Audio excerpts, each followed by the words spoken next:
నేనండి మీ కొండదర్ర జలగొన్నారు బాగున్నారా? నేనైతే మా మామయ్య తోటలో ఉన్నానండి. మా సొంత మామయ్య, మా మామయ్య గారి పేరు కన్నమ్మయ్య. మాయ హాయ్ చెప్పమయ్య. హాయ్. కొంచెం నల్లగుంటాడండి, పొట్టుకుంటాడు, అలాగని మీరు బాధపడకండి. కాయలు పండిస్తాయి, ఈ కాయలు జల్లుకొని పండించుకోండి. మా మామయ్య గారు చెప్పారు కదండి ఈ ఇప్పుడు అంటే చెప్పడం మర్చిపోయానండి. ఈ రోజు ఈ వీడియోలోనైతే మంచి వీడియోతో మీ ముందుకు వచ్చాను. లాస్ట్ వరకు చూస్తుండండి, చాలా ఇంట్రెస్ట్గా ఉంటుంది. స్కిప్ మాత్రం కొట్టకండి, చాలా కష్టపడుతున్న వీడియో అనేది. చాలా మంది అడగొచ్చేటి కొండదరాజు ఎక్కువ మీకు మామయ్యాలు ఎక్కువ అయిపోతున్నారండి. ఈ లోలో కాదండి, సోయాన మా అమ్మ ఉంది కదండి, మా అమ్మ వాళ్ళ అన్నయ్య నాకు మామయ్య అవుతారు. హాయ్ చెప్పు మామయ్య. హాయ్. అంటే మా మామయ్య ఎప్పుడు మాతో సరదాగా ఉంటారండి. ఈ సంవత్సరం ఈ ఆగస్టు నెలలో అన్నది బొబ్బరి చేను అన్నది వేసారంటండి. ఈ బొబ్బరి చేను ఎలాగుంటుంది, అలాగే పూత ఎలాగుంటుంది, కాయ ఎలాగుంటుంది, పింజ ఎలాగుంటుంది, మొత్తం అంతా ఈ వీడియోలో చూడబోతున్నామను. అలాగే కోత నుంచి లాస్ట్ ఉడకబెట్టుకొని తినేంత వరకు అండి వీడియో అన్నది చాలా ఇంట్రెస్ట్గా ఉంటుంది. స్కిప్ మాత్రం ఎక్కడ చేయకండి. ఇంకెందుకంటే లేటు ఆ బొబ్బరి చేను అన్నది ఎలాగుంటుందో చూద్దాం, నాతో పాటు రండి.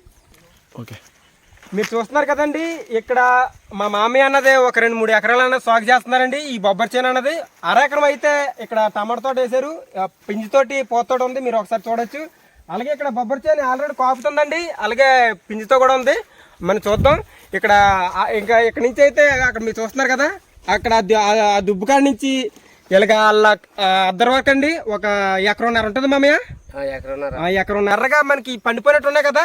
మనకి ఈ సీజన్ అన్నది కోసేయచ్చు, హార్వెస్టింగ్ అన్నది చేసొచ్చు అండి. ఎలాంటి బొబ్బలు కోయాలి, అలాగే ఎలాంటి బొబ్బలు కోయకూడదని మీకు చూపిస్తాను. ఇదిగోనండి ఇక్కడ చూస్తున్నారు కదా, ఇది బొబ్బరి పోదండి. బొబ్బరి పోద చూసి ఇలా గుర్తించాలి. ఆకైతే ఇలా ఉంటుందండి, చూడండి ఎలాగుందో. అలాగే ఈ పింజులండి, చిన్న చిన్న పింజులు, ఇలాంటివి మనం కోయకూడదు.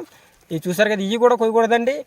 కొంచెం సీడ్ అన్నది అవుతుంది, అప్పుడు మనం కోయాలండి. ఒకసారి ఇక్కడ మీరు చూస్తున్నారు, మీరు ఒకసారి చూడండి. ఇక్కడ నేను కోస్తాను కొన్ని కాయలు అన్నది. ఇదిగోనండి ఇలాంటివి కోయాలండి, మీరు చూస్తున్నారు కదా. ఇలాంటినా నెక్స్ట్ ఎండిపోయి ఉంటాయండి. ఎండిపోయిన బొబ్బర్లు కోసి మనం మూటలోకి అన్నది ఎక్కించాలి. ఇక్కడ ఎండిపోయిన మీకు కొన్ని కోసి మీకు చూపిస్తాను. ఇదిగోనండి ఇవి అయితే పచ్చి అండి, మనకి కట్ట సైజులో ఉన్నాయి. అలాగే ఇవి అయితే ఎండిపోయినాయండి, ఒకసారి మీరు చూడొచ్చు. మీరు చూస్తున్నారు కదండి ఈ బొబ్బర్లండి, అలాగే ఎండిపోయినవి కూడా. అలసందలు కూడా సేమ్ ఇలాగ ఉంటాయండి, కాకపోతే కొంచెం మోడుకుంటే కొంచెం గింజ అన్నది చాలా పెద్దగా ఉంటుంది. పుళ్ళు పచ్చిది ఈ లోపల గింజలు ఎలాగొనే మనం చూద్దాం. ఇలా మనం తీసుకుంటే మనకి చాలా లూజ్గా చాలా సులువుగా వస్తుందండి. ఇలాగ ఈ గోరు ఉంటుంది కదా, ఇలా మధ్యలో పట్టుకొని ఇలాగ 2 బొట్టనీళ్ళతో ఇలా నొక్కి ఇలాగ మనం ఇలా తీస్తే లోపల ఈ బొబ్బర్లు అన్నవి మనకి కనబడుతుంటాయి. చూడండి ఎంత చక్కగా వస్తున్నాయో, చాలా బాగున్నాయండి. ఈయనండి సహజసిద్ధమైన బొబ్బర్లు. వీలు కుదిరితే ఇలాంటివి తినండి, మీ ఆరోగ్యం చాలా బాగుంటుంది. మీరు చూస్తున్నారు కదా, ఇదైతే చాలా పుష్టిగా ఉందండి, చాలా బాగుంది. ఇవి కింద పడిపోతున్నాయి. ఇక నేను చూస్తున్నారు కదా, ఇవన్నీ చేతిలోకి ఇలాగ తీసుకుంటున్నాను. ఇవి అయితే చాలా ఫ్రెష్గా ఉన్నాయండి, చాలా బాగున్నాయి, ఆరోగ్యానికి కూడా చాలా మంచిది. ఇవి అయితే పచ్చి అండి, ఈ పచ్చి తినొచ్చు. ఇప్పుడు నేను తింటాను. అలాగే ఈ ఉడకబెట్టుకొని తింటే ఇంకా సూపర్ ఉంటాయండి. ఇప్పుడు ఎండిపోయింది అయితే ఎలాగుంటుందో మీకు కోసి చూపిస్తానండి. ఇప్పుడు సేమ్ పచ్చిది ఎలాగైతే ఉందో అలాగ ఉంటుంది, కాకపోతే మనకి రంగు అన్నది మారుతుందండి, గోధుమ రంగులోకి వస్తుంది. అలాగే మనకి ఇలా తీసినప్పుడు చాలా టైట్గా అన్నది వస్తుంది. గింజలు కూడా ఎండిపోతాయండి. ఈ ఎండిపోయేటప్పుడు చూసుకోవాలి. ఇలాంటి చిన్న చిన్న రేకులు కొంచెం పొదునుగా ఉంటాయి, చూసారు కదండి, టప్ అన్నది వెళ్తున్నాయి. ఇవి అయితే ఇప్పుడు ఎండిపోయిన తర్వాత మనం తినలేమండి, అసలు చాలా గట్టిగా ఉంటాయి, తినడానికి వీలు కుదరదు. ఎందుకంటే ఈ ఎండిపోయిన తర్వాత చాలా గట్టిగానే అయిపోతాయండి. అలాగే ఉడకబెట్టుకొని తినలేము, అలాగే మామూలుగా తినలేమండి.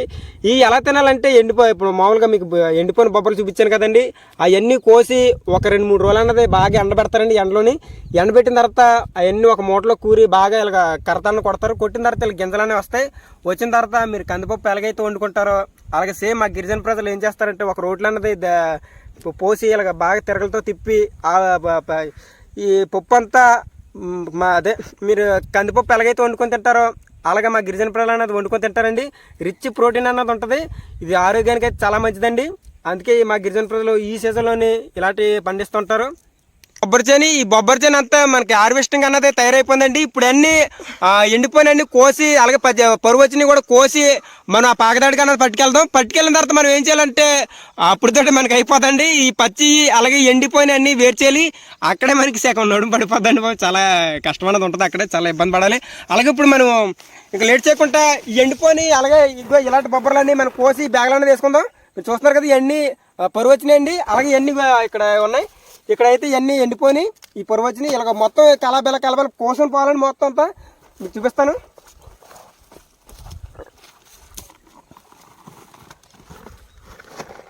బ్యాగ్ అనేది ఇలా పెట్టుకొని ఇలా మనం కోసుకోవాలి, చాలా సులువుగా వస్తాయి.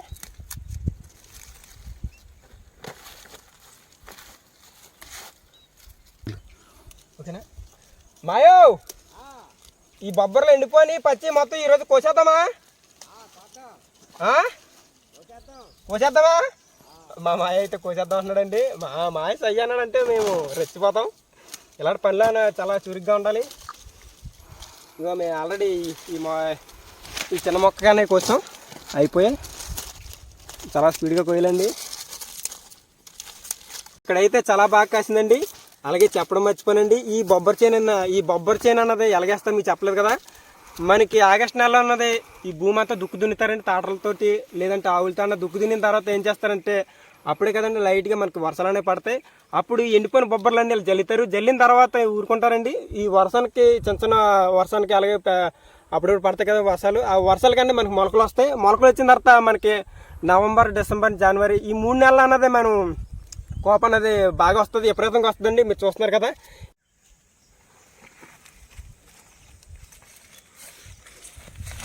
ఈ సంచి నిండాక మనం కోసుకున్నామండి. ఇప్పుడు ఏం చేయాలంటే బయటన చేప అన్నది వేసి చేప పైన అన్నది ఎండిపోయిన బొబ్బర్లన్నీ వేసుకోవాలి. వేసేలాగా సమానంగా మెరమాలండి. ఇది ఇలా సమానం చేసుకోవాలి. ఇవన్నీ మళ్ళీ ఏం చేయాలంటే ఒక గోను ఉంటుందండి. ఆ గోన్లో కానీ ఇవన్నీ బాగా కూడేస్తారు ఒక బస్త కింద. అప్పుడు ఇంటికన్నది పట్టిపోవాలి. అది కూడా మీకు చూపిస్తాను. మనమైతే ఇలాంటి సంచి నిండగా ఒక 5-6 సార్లు కోసామండి. కోసేలాగా ఇలా గుంపుకోవాలి. మీరు చూస్తున్నారు కదా. ఇలా కోసుకొని మనం ఇలాగా సమానంగా సరదాలండి. ఇంటి సరదాలంటే లైట్గా తడి అన్నది ఉంటుంది ఎండిపోయిన తర్వాత కూడా. ఈ తడి అన్నది పోవాలంటే ఒక గంట అరగంట ఇలాగ బాగా ఇలా తరిమి ఇలాగ ఉండిస్తే మనకి బాగా ఈ తడి అన్నది పోద్ది. అప్పుడు ఏం చేయాలంటే ఈ గోను ఉంది కదండి, ఈ గోనులో కానీ ఎండిపోయిన బొబ్బర్లన్నీ కోసి బాగా కూరిన తర్వాత మూట అన్నది కుట్టేయాలండి. కూడేసి అప్పుడు ఇంటికి ఎట్టిపోదాం.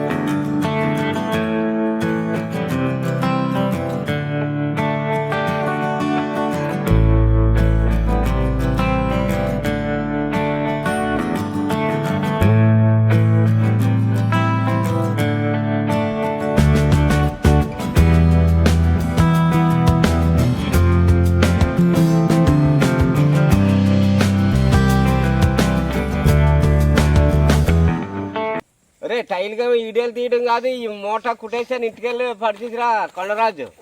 సరేమ్మా, ఇదో పెద్ద లెక్కేది కానీ ఇగోండి పచ్చిబొబ్బలు కోసాను, కొన్ని కోసాను. ఈ సంచి నిండా ఉన్నాయి. అలాగే ఇది ఇంటికన్నది పట్టిపోదాం. ఇది మా మాయ మొయ్యలేడు అనుకుంటున్నాడు. ఒక మూట నెత్తిపైన ఎత్తుకొని ఇంటికాడ దించేసి మళ్ళీ వచ్చానండి పొలంలోకి అన్నది. ఇప్పుడు మా మాయ గారు 2 మూటలు అన్నది ఎత్తుకుంటున్నారు. ఇప్పుడు ఎత్తుకొని ఇంటికాడ అన్నది దించేస్తారు.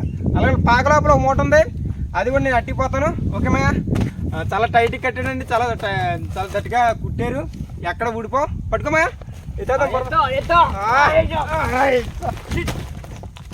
అది హైట్ ఏమో తక్కువ, మూటలేమో హైట్ అండి. ఇలా ఎట్టుకొని అదే ఇలా నెత్తిమీద ఎత్తుకొని ఇప్పుడు 3 కిలోమీటర్లు అన్నది నడాలి. సరే మరి పద వెనక వచ్చేస్తాను. లోపల మూట ఉంది కదా, రండి. జాగ్రత్త. ఎండిపోయిన అన్ని కోసి సాపులో కన్నది వేసి అలాగే ఒక మూట కింద కట్టేసి ఇంటికన్నది పట్టుకెళ్తామండి. అలాగే ఈ దోరగా ఉన్నాయి ఇలాగ ఇటు పచ్చిగా, ఇది ఇటు లేతీ కాదు, ఇటు బాగా పండిపోయి కాకుండా లేతకుంటాయి కదండి, మనకి మధ్యస్థంగా ఉంటాయి కదా. అవన్నీ కోసి ఇలా బ్యాగులన్నీ వేసుకున్నాను. ఒకసారి మీరు చూడొచ్చు. ఇవి ఉడకబెట్టుకుని తింటే సూపర్ ఉంటాయండి. ఇప్పుడు మనం అదే చేయబోతున్నాం. ఇంటికి వెళ్ళిపోయిన తర్వాత ఉడకబెట్టుకుని తింటాం. ఇది మాత్రం చాలా సహజమైన పంట అండి. అలాగే ఆరోగ్యానికి అయితే చాలా మంచిది. వీలు కుదిరితే తప్పకుండా తినండి. మీ ఆరోగ్యాలు బాగాలంటే ఎలాంటివి తినాలి.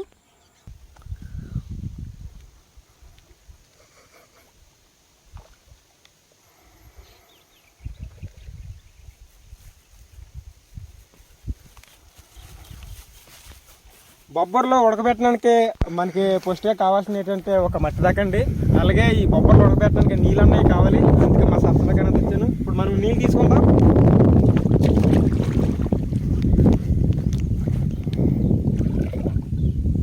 నీళ్ళు అయితే చాలా తేటగా ఉన్నాయండి, చాలా స్వచ్ఛంగా ఉన్నాయి, బాగున్నాయి. అలాగే ఇప్పుడు మనం ఆయాలు పాకలోకి వెళ్ళిపోతాం.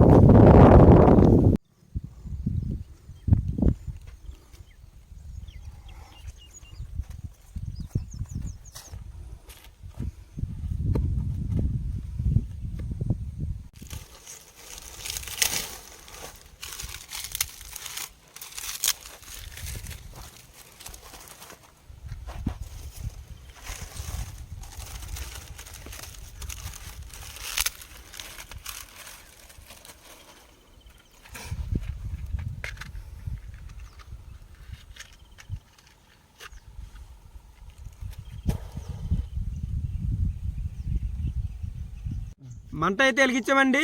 అంటే ఇలా మట్టి పాత్రలోనే నీళ్ళు తీసుకున్నాం కదండి, మా రిజర్వేర్లోకి వెళ్ళి నీళ్ళని తెచ్చుకున్నాను కదా. ఇలా పొయ్యి మీద పెట్టుకొని ఇప్పుడు ఈ బొబ్బర్లో ఇందులో వేసుకుందామండి. తొక్కు వేసుకుందాం, ఎందుకంటే కొండ చూడడానికి చాలా చిన్నగా ఉంది కదా, అందుకని మనం తొక్కు వేసుకుందాం.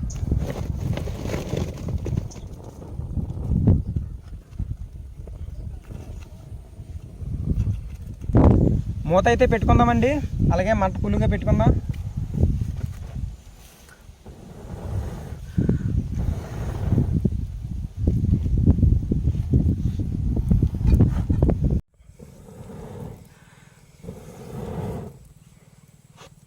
ఉడికిందో లేదో ఒకసారి మూత తీసి మనం చూద్దామండి.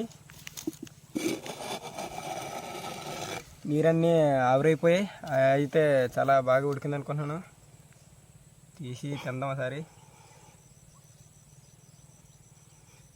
జారిపోతుంది, చాలా బాగా ఉడికండి, చాలా మెత్తగా ఉన్నాయి, చాలా బాగున్నాయి. ఇప్పుడు దించేసుకుందాం, మొత్తం అన్నీ చాలా బాగా ఉడికేసాయి. ముందు నీళ్ళు వెళ్ళిపోయాయి.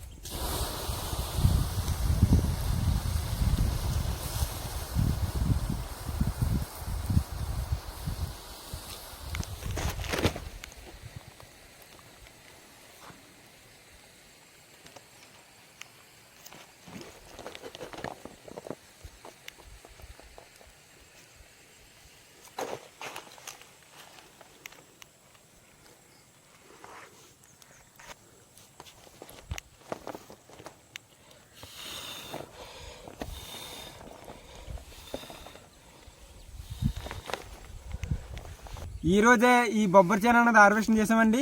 అన్నీ కోసిన తర్వాత ఈ చేనులోనే మనం ఉడకబెట్టుకొని అన్నది తింటాం. ఇప్పుడు దీని టేస్ట్ ఎలాగుందో మీకు చెప్తాను.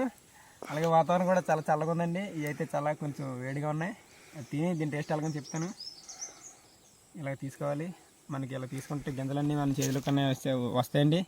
చెయ్యటి ఎలాగ ఎంత కత్తరగా ఉందనుకోకండి, ఇప్పుడు దాకా ఉన్నాం కదా.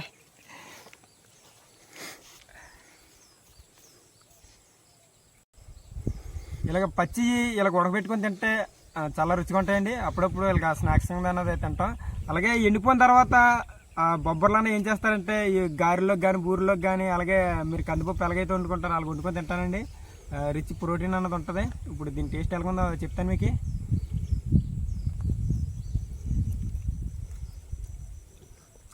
వావ్, చాలా బాగుందండి, సూపర్ ఉంది.